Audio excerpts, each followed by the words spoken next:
ఈరోజు రాష్ట్ర ప్రభుత్వం ప్రతిష్టాత్మకంగా చేపట్టిన ఆపరేషన్ వజ్రపహార్ లో భాగంగా మా తిరుమల సబ్ డివిజన్ లో మా ఎస్పీ గారు మరియు సివిఎన్ఎస్ఓ గారి ఆధ్వర్య ఆర్డర్స్ మేరకు ఈరోజు పాప వినాశనంలో ఈ కార్డినెన్స్ సెర్చ్ అనేది నిర్వహించడం జరిగింది.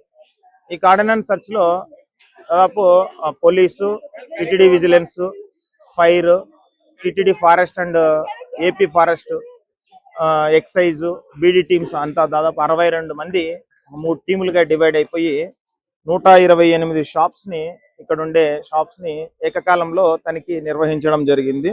అందులో ఒక 22 షాప్స్ కి ప్రాపర్ లైసెన్స్ లేకోకుండా వీళ్ళు వ్యాపారం చేస్తున్నట్లు ఇదైంది. అదే విధంగా ఇక్కడ ఉండే స్ట్రేంజర్స్ ని వాళ్ళని చెక్ చేయడం జరిగింది. ఇక్కడ ఉండే వెహికల్స్ ని కూడా చెక్ చేయడం జరిగింది. ఏదైనా వీళ్ళు మాదక ద్రవ్యాలు లాంటివి ఏదైనా ఉపయోగిస్తున్నారనే యాంగిల్లో కూడా ఇది చెక్ చేయడం జరిగింది.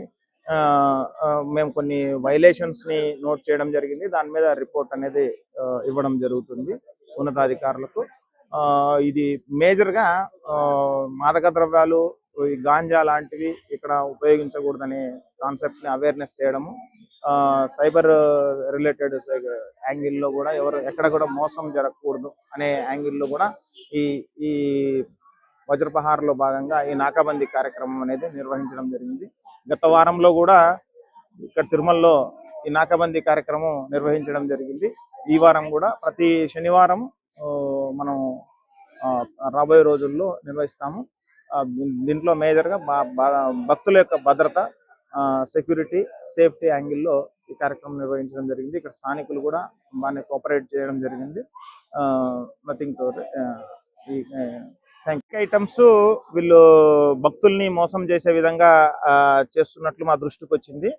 కన్సెంట్ యాక్చువల్గా ఫారెస్ట్ రిలేటెడ్ సబ్జెక్ట్. అది ఫారెస్ట్